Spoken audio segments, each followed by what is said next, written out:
बिस्मिल्लाहिर्रहमानिर्रहीम और अस्सलाम वालेकुम। 16 मार्च और पाकिस्तान में इतवार की रात। आज अभी तक की अहम खबरें हैं और मेरा तजिया। आज की सबसे पहली और दिलखराश खबर नौशकी बलूचिस्तान। वहाँ पर एक बार फिर एक फ़ौजी काफ़िले पर बड़ा दहशतगर्दी का हमला हुआ है। हर तरफ लाशें ही लाशें हैं। बहुत ज़्यादा नुकसान इस हमले में भी हुआ है जो कि एक फ़ौजी काफ़िले के ऊपर किया गया। नौशकी का इलाका बलूचिस्तान के अंदर। लोकल मीडिया उतनी तफसीलात नहीं दे रहा। पाकिस्तान की जो रियासत है, पाकिस्तान का ISPR, पाकिस्तान का फ़ॉरेन ऑफिस या इंटीरियर मिनिस्ट्री या बलूचिस्तान की जो हुकूमत है, उसने अभी तक कोई हतमी तौर पर इस पर ना प्रेस कॉन्फ्रेंस की है, ना ही कोई मुसद्दका इन्फॉर्मेशन प्रोवाइड की है। छोटी मोटी को प्रेस रिलीज़ या टिकर्स आए होंगे, लेकिन पाकिस्तानी मीडिया ने इसे उस तरीके से कवर नहीं किया कि इतलात हों, इसलिए मजबूरन फ़ॉरेन मीडिया के ऊपर इक्तफ़ा करना पड़ रहा है। BBC ने अब रिपोर्ट किया है कि ये फ़ौजी काफ़िला नौशकी के इलाके में जब एक आटे की मिल के करीब पहुंचा तो इस काफ़िले के अंदर 2 बड़ी बसेस, जी हाँ, बड़ी फुल साइज़ कोचेस थीं, जिसमें बताया जा रहा है कि फ़ौजी एहलकार जो हैं वो सिविलियन कपड़ों में, किसी को नहीं पता था कि ये फ़ौजी एहलकार हैं। सिविलियन कपड़ों में वो एक जगह से दूसरी जगह उनको ट्रांसफ़र किया जा रहा था, मतलब कि कैमोफ्लाज करने की या अपनी तरफ से एक तरतीब थी कि किसी को ना पता चले कि इसमें सिक्योरिटी फोर्सेस हैं, ताकि किसी किस्म का हमला ना हो सके। उसके बावजूद जो दहशतगर्द हैं उनको पता चला, उन्होंने ना सिर्फ इस पर हमला किया। अब मुतअद्दिद किस्म की इतलात आ रही हैं। कोई कह रहा है कि कोई बारूद से भरी गाड़ी टकराई गई इस बस के साथ और फिर दूसरी बसेस और गाड़ियों को रॉकेट लॉन्चर्स के साथ निशाना बनाया गया। तो कोई कहता है कि किसी ने अपने साथ बम बांधा हुआ था, वो इस बस के साथ आके टकराया। लेकिन बहरहाल वहाँ पर एक जली हुई बस मिली और इतनी ज़्यादा जली हुई है कि उस बस की अगर हालत देखें, जिस तरह उसके परखच्चे उड़ गए हैं, कि शायद ही उसके अंदर से कोई ज़िंदा बच सकता है। बस की हालत देखें तो अंदाज़ा होता है कि हलाकतों की तादाद कई दर्जन हो सकती है। लेकिन बहरहाल जो अभी तक नंबर सामने आ रहा है, कोई 11 शहादतों की बात कर रहा है, तो कोई 20 की, तो कोई 5 की। अभी तक कोई हतमी नंबर जो है वो सामने नहीं है। लेकिन जिस तरह की दोबारा से, हमने आपको पहले भी कहा था कि एक वेरीफाइड ट्विटर का, एक्स का अकाउंट है बलूचिस्तान पोस्ट के नाम से, वो BLA की जो दहशतगर्द तंजीम है उनकी ज़्यादातर इन्फॉर्मेशन वहीं से फ्लोट की जाती है।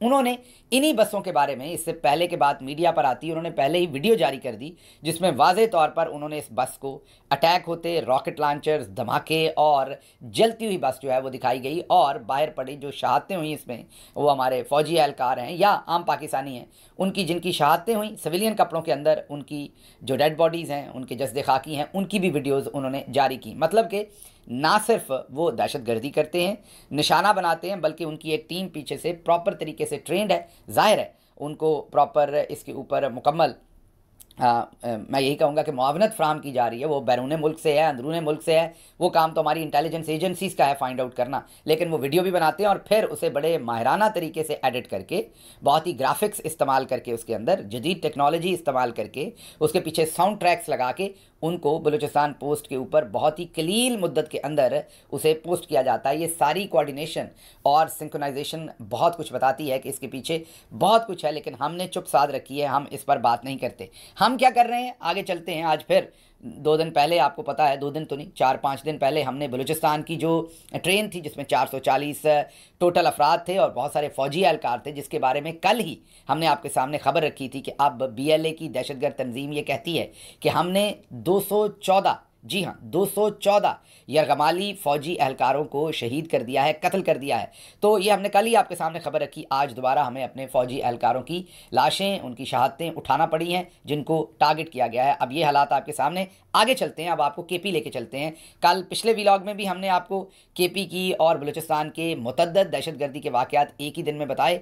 अब आज दोबारा आपको बताते हैं, बलूचिस्तान का मामला तो हो गया, KP में अब खैबर पख्तूनख्वा के 3 अज़ला में कर्फ्यू लगाने का फ़ैसला किया गया है। आप दुरुस्त सुन रहे हैं, ये आप खुद ही सोच लीजिए कि हम किस तरफ जा रहे हैं। अब इसमें बड़ी इंटरेस्टिंग बात क्या है कि कर्फ्यू लगाया क्यों जा रहा है। कर्फ्यू इसलिए लगाया जा रहा है कि वहाँ से सिक्योरिटी फोर्सेस ने गुजरना है। जब मुहाफ़िज़ों को ही हिफाजत की ज़रूरत पड़ जाए तो आप सिक्योरिटी की सिचुएशन कहाँ चली गई है इसका अंदाज़ा खुद लगा सकते हैं। मतलब जो हमारे मुहाफ़िज़ हैं, अब उनकी हिफाजत के लिए कर्फ्यू लगा है और कर्फ्यू ये लगाया गया है कि सुबह 6 बजे से शाम 6 बजे तक कर्फ्यू नाफिज रहेगा। तीनों अज़ला के डिप्टी कमिश्नर्स ने इसके बाकायदा अलामिये जारी किए हैं। टांक, जनूबी वज़ीरिस्तान, अपर और लोअर के मुतासरा इलाकों की आबादी को बाहर निकलने से रोक दिया गया है, ताकि ना कोई बाहर बाज़ारों में सड़कों पर हो, ना उस बस के कोई करीब आ सके, या जो भी बस हो, ट्रेन हो, या जो भी कॉन्वॉय जिस भी तरीके से वहाँ से गुजारना हो, ताकि किसी किस्म का दहशतगर्दी का वाक़या ना हो सके। अब अगर हम अपने फ़ौजी काफ़िलों को गुजारने के लिए भी कर्फ्यू हमें लगाने पड़ने हैं, तो फिर दहशतगर्दी के मामलात कहाँ तक पहुँच गए हैं। हम यही कह सकते हैं कि हमारी शारक के करीब पहुँच रहे हैं ये मामलात। और इन्हीं मामलात की एक तरफ तो ये हालात हैं कि मैं आपको बता रहा हूँ कि अब मुहाफ़िज़ों के लिए भी हिफाजत का इंतज़ाम है, कर्फ्यू का इंतज़ाम है, फ़ौजी काफ़िलों को मूव करने के लिए कर्फ्यू लगाए जा रहे हैं। दूसरी तरफ जाफ़र एक्सप्रेस का भी वाक़या और उस खून का भी हम शहादतों को गिन ना पाए थे सही तरीके से, कौम को बता ना पाए थे कि आज नौशकी में नई शहादतें उठानी पड़ी हैं। तीसरी तरफ अब आपके सामने रखते हैं कि हमारी प्रेफरेंसेस क्या हैं। हमारी प्रेफरेंसेस ये हैं कि हमने पाकिस्तान तहरीक इंसाफ के पढ़े लिखे पाकिस्तानी यंग जो सोशल मीडिया वॉलंटियर्स हैं, नौजवान हैं, ख़वातीन और मर्द दोनों, लड़के और लड़कियां दोनों, कोई तमीज़ नहीं हम रखते उसमें, हमने उनको उठाने का काम सिलसिला जो है वो जारी रखा हुआ है। कराची से पाकिस्तान तहरीक इंसाफ की इलेक्शन भी लड़ा, फॉर्म 47 पर उन्हें हराया गया। बहुत ही ज़बरदस्त हमारी वर्कर हैं, बहुत ही ज़बरदस्त आवाज़ कराची से फ़ौजिया सिद्दीकी, उनको अगवा कर लिया गया है। उनके बारे में यही इत्तलात आ रही हैं, उनसे कोई राब्ता नहीं हो रहा। उसके अलावा अगर हम देखें तो कदीर अमजद, उस्मान, सईद तारिक, फरहान चिश्ती, हैदर सईद, इन सब को पिछले 2-3 दिन के अंदर अंदर अगवा किया गया है, गायब किया गया है। मुसल्लह अफराद घरों में आते हैं और इनको उठाकर ले जाते हैं, इनके माँ बाप को ज़दोकूब करते हैं, घरों को मारते तोड़ते हैं। एक तरफ दहशतगर्द रोज़ हमारे फ़ौजी एहलकारों को, हमारे सिविलियंस को शहीद कर रहे हैं, और दूसरी तरफ हमारी प्रायोरिटीज़ क्या हैं वो आपके सामने हैं। आगे चलते हैं। आगे मैंने ज़रा बलूचिस्तान की रानी पे भी बात करनी है, लेकिन वो थोड़ा सा आगे लेके जाऊंगा कि अब बलूचिस्तान में भी रानी साहबा को लॉन्च कर दिया गया है। पंजाब के बाद सब्दी माँ आ गई है, तो बलूचिस्तान वाले ना बेचारे कहीं पीछे रह जाएँ। अब बिन माँ के बच्चे तो अच्छे नहीं होते, तो इसलिए अब चौधरी साहब ने बलूचिस्तान वालों के लिए भी माँ का इंतज़ाम किया है, वो आपके सामने बाद में रखते हैं। लेकिन मैं पहले आपको ये बता दूँ कि नौशकी के अंदर जो हमला हुआ और जो जाफ़र एक्सप्रेस में हुआ, दोनों को अगर गौर से देखें तो एक बात बहुत इंपॉर्टेंट है। नौशकी में भी सिविलियन कपड़ों के अंदर फ़ौजी एहलकारों को ट्रांसफ़र किया जा रहा था, और जाफ़र एक्सप्रेस तो रोज़ ही चलती है, तो फिर किसने अंदर की इत्तला दी? इसका मतलब है कि दहशतगर्दों को अंदर से इंफॉर्मेशन फीड की जा रही है, जिसका मतलब ये है कि हमारे अंदर से, मीन हमारे इदारों के अंदर से या कहीं से भी ये इंफॉर्मेशन उन्हें लीक की जा रही है, फीड की जा रही है। बाकायदा उन्हें बताया जाता है कि ये काफ़िला जा रहा है, ये बस है, इतनी बसें हैं, ये ट्रेन है, ताकि वो बिल्कुल उसी पर हमला करते हैं। ऐसा भी तो हो सकता है कि उन्हें गलती लगे और किसी चीज़ पर हमला करें और वहाँ पर वो लोग मौजूद ना हों।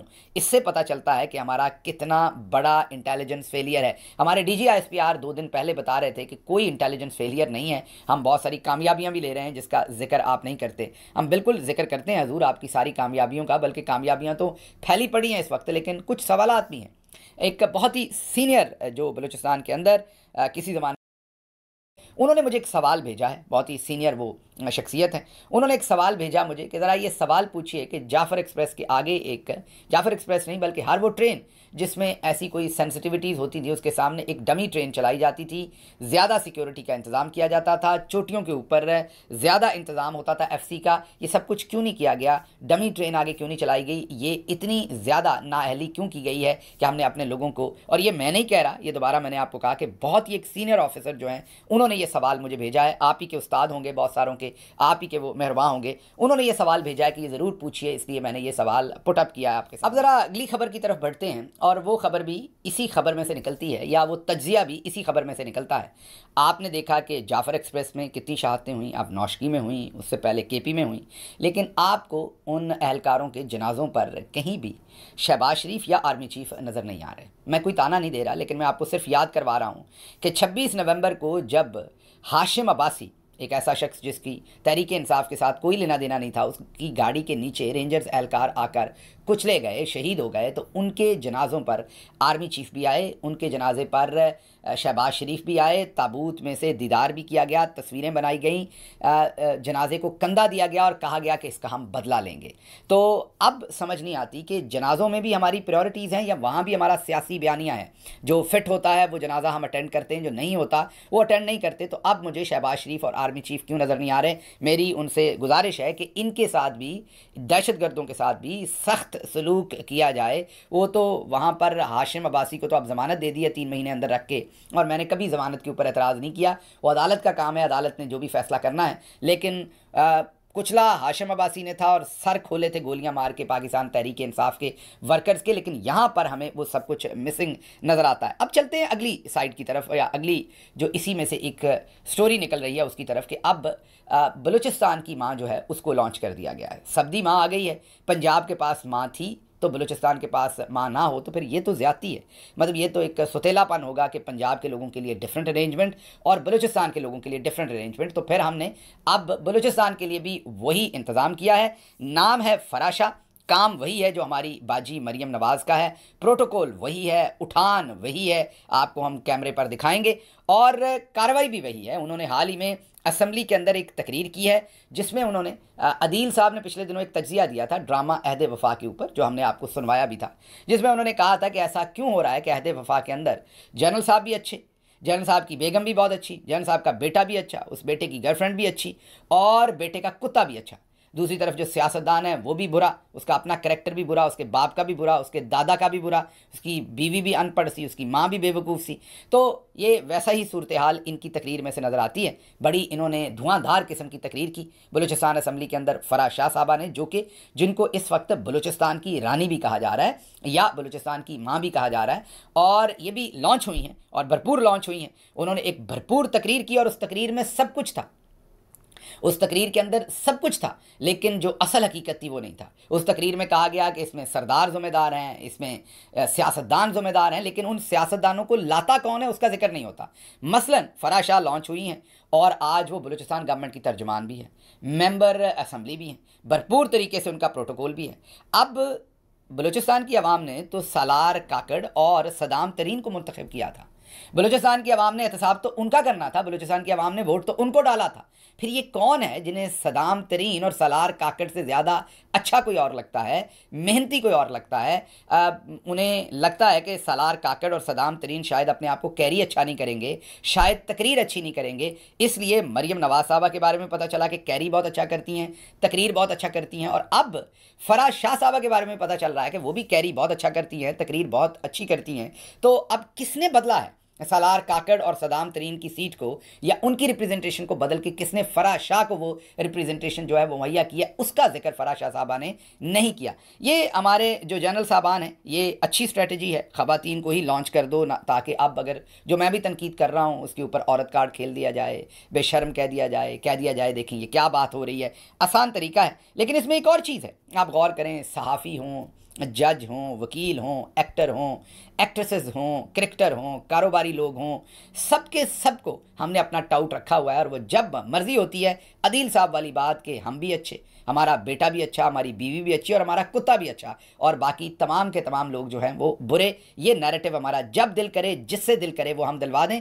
यहाँ तक कि सरदार भी अपने, जी हाँ, सरदार अख्तर मैंगल साहब का एक खुला ख़त पाकिस्तानी कौम के नाम आया है, जिसमें उन्होंने सब लिखा है, पूरी मर्ज़ का हाल लिखा है, पूरी मर्ज़ की तशखीस करने की कोशिश की है, लेकिन मर्ज़ की वजह उन्होंने नहीं लिखी। उन्होंने नहीं बताया कि उन्होंने जनरल बाजवा के कहने पर इमरान खान के ख़िलाफ़ अदम एतमाद का वोट क्यों दिया था।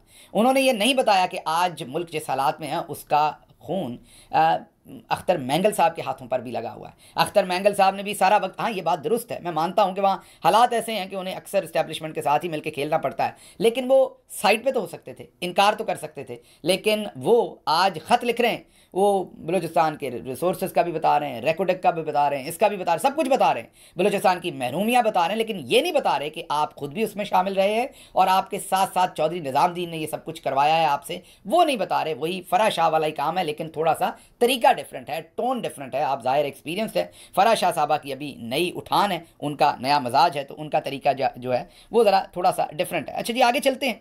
अगली जो आखिरी चीज़ आपके सामने रखनी है वो चीज़ है कि एक तरफ तो मुल्क में ये सब कुछ चल रहा है, आपके सामने हमने रखे जो माहौल है, दूसरी तरफ पीपल्स पार्टी और नून लीग की लाहौर में मीटिंग हुई है। हमारे पास अंदर की इन्फॉर्मेशन है कि ये मीटिंग चौधरी साहब के कहने पर हुई है, कहने पर नहीं बल्कि डांटने पर हुई है। और जो सेक्टर कमांडर हैं लाहौर के, वो बारीक बीनी से करीब से इस मुलाकात को देखेंगे, मॉनिटर करेंगे, और दोनों को अब ये कहा गया कि हर हफ्ते मिलें, बार बार मिलें, और आपके इख्तलाफात नहीं होने चाहिए। जब मेज़ पर बैठे तो नून और पीपल्स पार्टी ने एक दूसरे पर एतराज़ात किए, लेकिन कोई एथिकल या कौम के लिए नहीं, बल्कि एतराज़ात ये थे कि हमें फ़ंड कम मिला है, हमें ओहदा कम मिला, हमारे मेम्बरान का काम नहीं होता। पीपल्स पार्टी ने तो यहाँ तक कह दिया जिसने 20,000 वोट लिया है उसको अब फंड्स दिए जाएं। हजूर ये 20,000 वाला आपने क्यों रख लिया काम? आप कहेंगे बस जिसने भी हमारी तरफ से पेपर फाइल किए थे उनको हर सूरत फंड दिया जाए। तो लड़ाई किसी असूल के ऊपर नहीं है, फंड पर है। फिर दूसरा एतराज़ ये किया गया कि सदर साहब हाल ही में जब लाहौर आए तो मरियम नवाज़ ने उनको एयरपोर्ट पर जाके उनका पुरतपाक इस्तकबाल क्यों नहीं किया। अब मरियम साहबा तो खुद रानी है, तो वो क्यों इस्तकबाल करेंगी? और वो भी आसिफ जरदारी साहब का, ठीक है वो सुप्रीम कमांडर हैं, लेकिन जिन्होंने आसिफ अली जरदारी साहब को वहाँ लॉन्च किया है उन्होंने ही मरियम साहबा को किया है, तो क्यों मरियम साहबा फिर आसिफ अली जरदारी साहब के एहतराम में एयरपोर्ट पर जाएं? तो ये लड़ाइयाँ हैं कि मुझे कितने पैसे मिलेंगे, तुम्हें कितने मिलेंगे, और इस बात पर इत्तफाक हुआ है आखिर इस मीटिंग में कि मिलकर लूटेंगे और इसकी रिपोर्ट चौधरी साहब को भेजेंगे कि जनाब हमारा इत्तफाक हो गया है कि हम कौम के पैसे को मिलकर लूटेंगे, जो फंड्स हैं उसको मिलकर एक दूसरे से हथियाएंगे। मीनवाइल जब ये सब कुछ हो रहा था, मीन नौशकी के अंदर लाशें गिर रही हैं और उससे पहले जाफर एक्सप्रेस पे गिर रही हैं। केपीके के अंदर आपने देखा कि कल मुफ्ती साहब को शहीद किया गया। हमारे लड़के ने वो कत्ल का लफ्ज़ लिख दिया थंबनेल पर, आप में से कुछ ने माइंड किया। ज़ाहिर है कोताही हो जाती है जब लिखते हुए। हर मुसलमान हमारे लिए, हर हमारा जो हमवतन है वो शहीद है। वो मौलाना साहब हों या हमारा फ़ौजी जवान हो, हम सभी को शहीद कहते हैं क्योंकि हम सभी का एहतराम करते हैं। तो कल मुफ्ती साहब को शहीद किया, फिर जेलम में शहादतें हुई। इस सारे माहौल के अंदर आसिफ अली जरदारी साहब लाहौर पहुंचे हैं पोलो मैच देखने। क्या करने? पोलो मैच देखने, कहीं घोड़े भागने से रुक ना जाएं। तो इसलिए आसिफ जरदारी साहब पूरे लाओ लश्कर के साथ इस्लामाबाद से लाहौर पहुंचे और उन्होंने वहां मर्द और ख़वातीनों हजरात के झुरमट के अंदर वहां पोलो मैच देखा। और हो सकता है पंजाब के लिए भी कोई नई रानी जो है उसकी भी तलाश हो, उनको भी लॉन्च किया जाए पोलो के मैच में। हो सकता है कोई अच्छा उभरता हुआ चेहरा नज़र आए जो सियासत की सूझबूझ सालार काकड़ और सदाम तरीन से बेहतर रखते हों। मुझे यहाँ से इजाज़त दीजिए। अल्लाह आपका हामी नासिर हो। पाकिस्तान जिंदाबाद।